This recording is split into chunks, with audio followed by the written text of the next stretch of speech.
તમારું મારા કિચનમાં। તો આજે આપણે બનાવીશું હુખડી। તો દર વખતે તો હું હુખડી હે ને ગોળના પાયાવાળી બનાવું, પણ આ વખતે તો હે ને હું લોટ શેકીને હુખડી બનાવું। તો હાલો રેસીપી જોઈ લઈએ। તો હુખડી બનાવવા માટે તાહરામાં 1 કપ જેટલું ઘી નાખીશું, વહી નાખીશું 1.5 કપ જેટલો ઘઉંનો ઝીણો લોટ।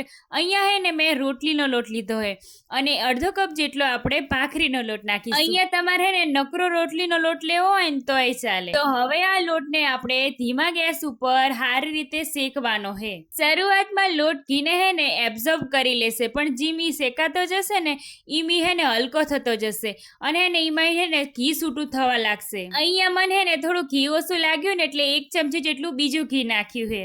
તો જુઓ 13 મિનિટ જેટલો સમય થઈ ગયો હે અને તમે જોઈ શકો કે લોટનો કલર આપણો પહેલા કરતા બદલાઈ ગયો હે। હવે આપણો લોટ શેકાઈ ગયો હે। અહીંયા તમે જોઈ શકો કે લોટ આપણો મસ્ત મજાનો શેકાઈ ગયો હે। તો હવે આ મિશ્રણને ગેસ ઉપરથી ઉતારી લઈએ અને એમાં 2 ચમચી જેટલી મલાઈ નાખી દઈશું। હવે આ મલાઈને મિશ્રણ આરે સારી રીતે મિક્સ કરી લઈશું। મલાઈને આપણે મિશ્રણ ગરમ હોય ને તાણે જ નાખવાની હે, એટલે હે ને લોટ ફૂલાઈ જશે અને હે ને દાણેદાર થઈ જશે। મલાઈ નાખવાથી આપણી હુખડી હે ને એકદમ પોચી થશે। મિશ્રણ આપણું થોડું નવ શેકવું હોય ને એટલે એની અંદર આપણે 1 કપ જેટલો ગોળ રાખી દઈશું। ગોળને આપણે મિશ્રણ હારે સારી રીતે મિક્સ કરી લઈશું। હવે મિશ્રણને થાળીમાં કાઢી લઈશું અને વાટકીહીન આ રીતે દબાઈને સેટ કરી લઈશું। મિશ્રણ થોડું ઠંડુ થઈ જાય ને એટલે ચપ્પાહીન કટ કરી લઈશું। તૈયાર હે આપણી એકદમ સોફ્ટ હુખડી।